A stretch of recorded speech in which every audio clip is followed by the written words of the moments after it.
Baik, kita akan memulai presentasi kita ya. Selamat malam semuanya.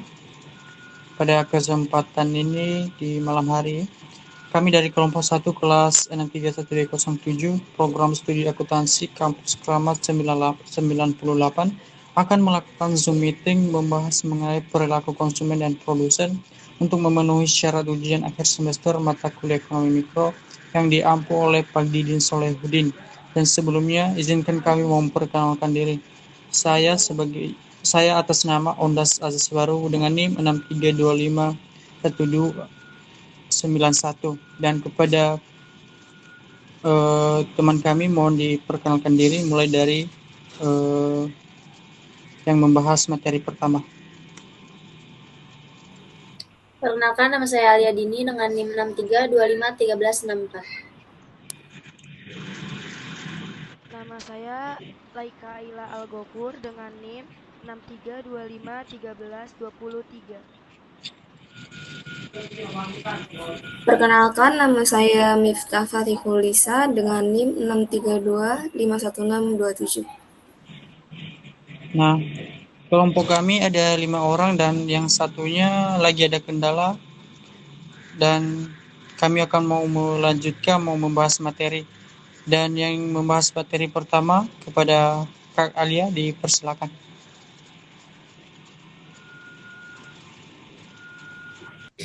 Pengertian. Perilaku konsumen adalah proses yang dilalui oleh seseorang atau organisasi dalam mencari, membeli, menggunakan, mengevaluasi, dan membuang produk atau jasa setelah dikonsumsi untuk memenuhi kebutuhannya. Dalam perilaku konsumen dibagi menjadi tiga tahapan. Yang pertama sebelum pembelian. Sebelum pembelian akan melakukan pencarian informasi produk atau jasa. Terus yang kedua ada pembelian. Pembelian itu tahap di mana konsumen membeli produk. Dan yang ketiga setelah pembelian.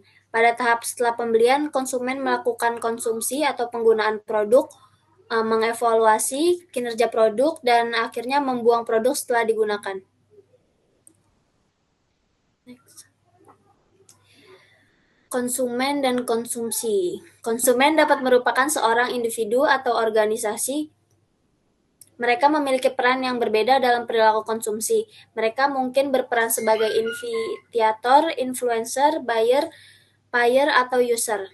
Dan konsumsi adalah tindakan menggunakan barang atau jasa yang dilakukan manusia untuk memenuhi kebutuhan hidupnya. Contohnya adalah makanan, minuman, memakai baju, memakai barang, dan alat rumah tangga seperti sabun, odol, sikat gigi, dan lainnya. Konsumsi dan konsumen. Barang konsumsi adalah barang yang dapat langsung dipakai untuk memenuhi kebutuhan hidup.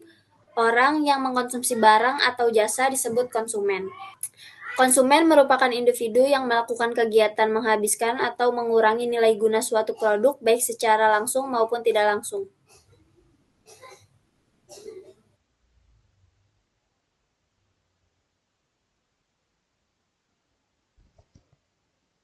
Baik, di sini ada ciri-cirinya.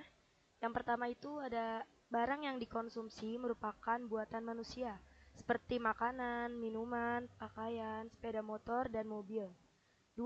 Barang yang dikonsumsi ditujukan langsung untuk memenuhi atau memuaskan kehidupan manusia. Misalnya orang yang mengonsumsi atau membeli motor untuk memenuhi kebutuhan hidupnya, sebagai alat transportasi dari rumah ke tempat kerja. Yang ketiga, ada barang yang dikonsumsi akan habis atau akan mengalami penyusutan, yang pada akhirnya barang tersebut tidak dapat dimanfaatkan lagi. Misalnya kita memakai baju, lama-kelamaan nilai guna ekonomi dari baju tersebut akan berkurang. Next.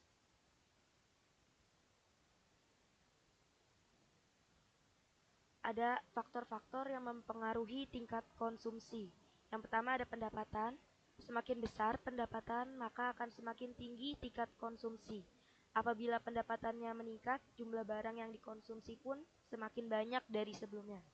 Yang kedua ada harga. Adanya kenaikan harga diikuti turunnya jumlah permintaan. Sebaliknya, penurunan harga akan diikuti pertambahan jumlah permintaan. Next.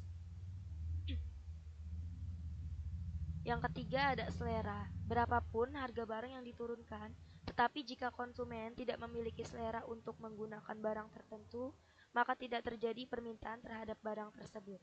Yang keempat ada kebiasaan, kecenderungan orang membeli barang dan jasa ya bukan karena kebutuhan melainkan keinginan. Hal ini dapat menyebabkan pemborosan atau sifat konsumtif. Yang kelima ada barang pengganti. Seseorang membutuhkan barang tetapi harganya mahal. Karena ada barang pengganti yang harganya lebih murah, maka orang tersebut beralih kepada barang pengganti. Next. Di sini ada pengertian dari nilai guna total dan nilai guna marginal. Di dalam teori ekonomi, kepuasan atau kenikmatan yang diperoleh seseorang dari mengkonsumsi barang dinamakan nilai guna atau utility.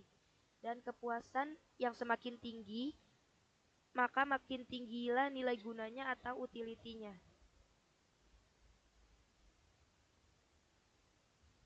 Ada nilai guna total. Nilai guna total dapat diartikan sebagai jumlah seluruh kepuasan yang diperoleh dari mengonsumsi sejumlah barang tertentu.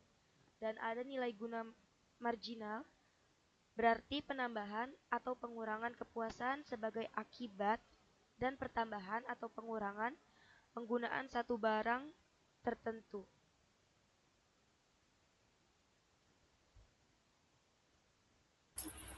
Dan berikut ada contoh soalnya. Seorang pelajar membeli camilan coklat setiap kali selesai mengerjakan tugas sekolah sebagai hadiah kecil untuk dirinya sendiri. Setiap coklat memberikan tingkat kepuasan tertentu, namun seiring bertambahnya jumlah coklat yang dimakan, tingkat kepuasan tambahan semakin menurun. Data berikut mencatat tingkat kepuasan total dan marginal setiap kali pelajar tersebut mengonsumsi coklat. Di sini ada tabel penjelasannya, KI, TU, dan MU.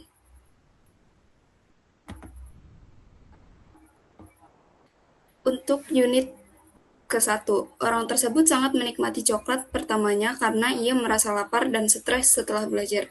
Nilai guna total langsung meningkat ke 30, dan nilai guna marginalnya juga 30, karena ini adalah kepuasan pertama yang dirasakan. Untuk unit kedua, karena ia masih cukup ingin makan coklat, kepuasan total meningkat lagi menjadi 55, namun nilai guna marginal menurun menjadi 25. Karena coklat kedua tidak seenak coklat pertama, tubuh mulai kenyang dan rasa puas menurun. Unit ketiga, total utility naik menjadi 75, namun marginal utility kembali turun menjadi 20. Ini menunjukkan fenomena diminishing marginal utility atau tambahan kepuasan makin kecil dari unit sebelumnya.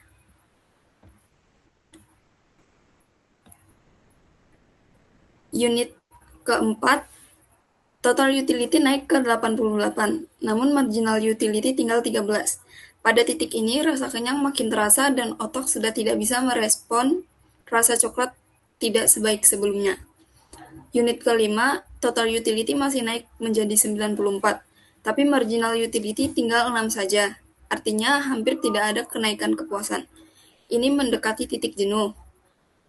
Unit ke-6, total utility hanya bertambah 1 menjadi 95. Dengan marginal utility hanya 1. Kepuasan hampir tidak bertambah, bahkan jika ia makan unit ke-7, kemungkinan nilai guna akan turun, karena mulai tidak nyaman bahkan mual. Dari data terlihat bahwa puncak kepuasan terjadi ketika pelajar tersebut mengonsumsi 6 unit coklat dengan TU 95. Setelah titik ini, tambahan coklat hampir tidak memberikan kepuasan. Jika diteruskan, akan memasuki titik negatif atau disutilitas. Jika digambarkan dalam kurva akan seperti ini. Ini merupakan kurva TU dan ini merupakan kurva MU. Berikut pengertian perilaku produsen dan produksi. Produsen adalah orang yang memproduksi barang atau jasa. Produsen bisa perorangan, perusahaan, badan usaha, ataupun organisasi bisnis. Menurut Tri Gunawangsi Pracoyo dan Antio Pracoyo dalam buku Aspek Dasar Ekonomi Mikro tahun 2006. Produksi. Produksi adalah tindakan untuk menambah kegunaan suatu benda sebagai upaya untuk memberikan manfaat dalam memenuhi kebutuhan. Mengutip buku pengantar ekonomi tulisan Ramlawati S.E. M.M. DKK. Istilah ini dapat diartikan secara luas ataupun sempit. Dalam arti luas, produksi merujuk pada segala usaha untuk menambah atau mempertinggi nilai serta faedah suatu barang. Sedangkan dalam arti sempit, produksi adalah usaha untuk menciptakan suatu barang atau mengubah bentuk suatu barang menjadi barang lain. Selanjutnya ada faktor produksi, yaitu ada tanah atau sumber daya alam, natural resource. Faktor ini mencakup segala sesuatu yang berasal dari atau disediakan oleh alam. Lalu ada tenaga kerja, yaitu faktor manusia dalam proses produksi. Tenaga kerja dibagi menjadi 3 jenis.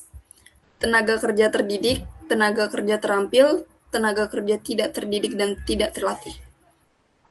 Ada modal atau kapital. Modal adalah barang atau aset yang digunakan untuk menunjang proses produksi, baik dalam menghasilkan barang maupun jasa, termasuk biaya produksi. Lalu yang terakhir ada kewirausahaan atau entrepreneurship. Kewirausahaan adalah kemampuan mengelola dan memadukan berbagai faktor produksi untuk menghasilkan produksi. Kewirausahaan adalah kemampuan mengelola dan memadukan berbagai faktor produksi untuk menghasilkan produk, memperoleh keuntungan, dan berani menanggung risiko. Pengertian output total. Produksi total adalah jumlah output yang dihasilkan atas penggunaan input produksi. Pada kaitannya dengan membahas teori produksi dengan suatu input variabel, maka input yang digunakan adalah tenaga kerja.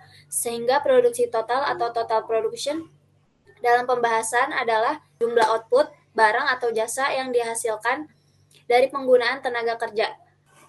Dengan rumus TP atau produksi total sama dengan F dalam kurung K yang artinya barang modal dan L adalah tenaga kerja.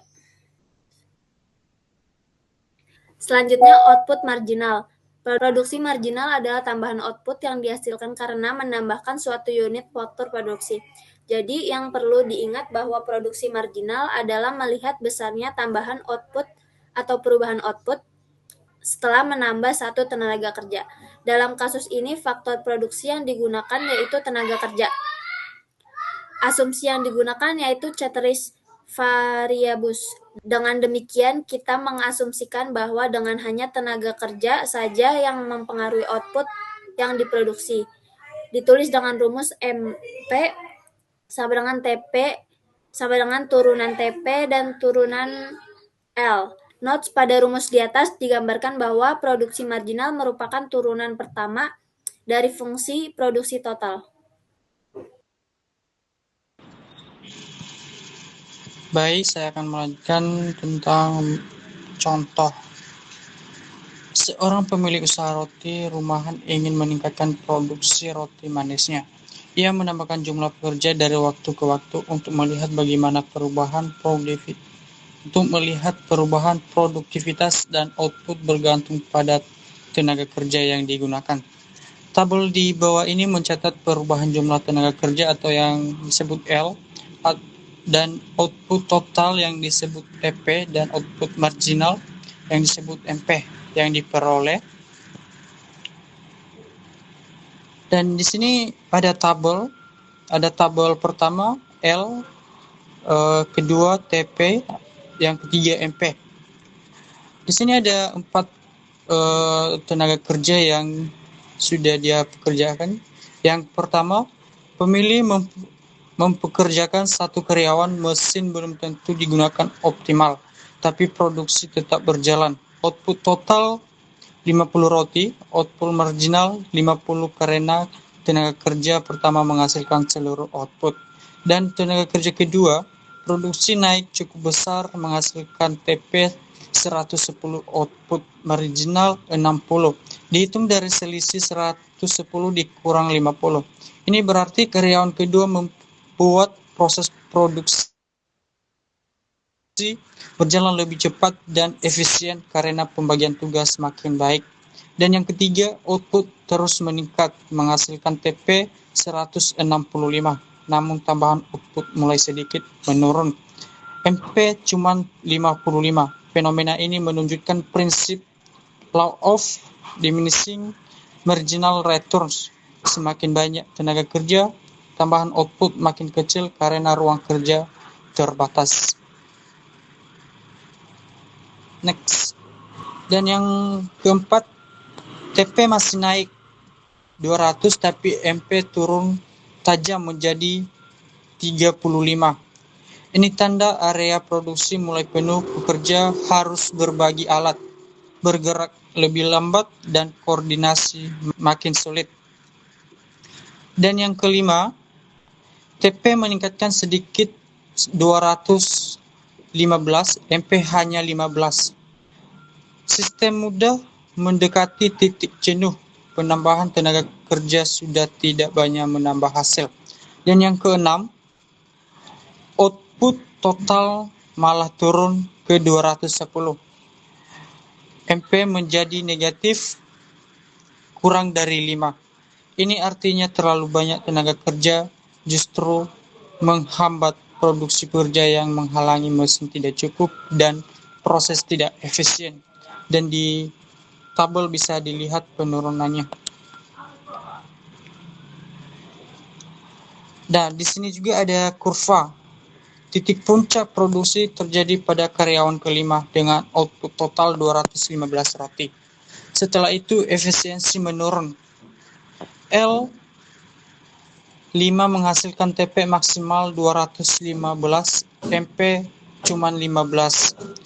L16 menghasilkan TP turun MP menjadi min 5 atau di produktif.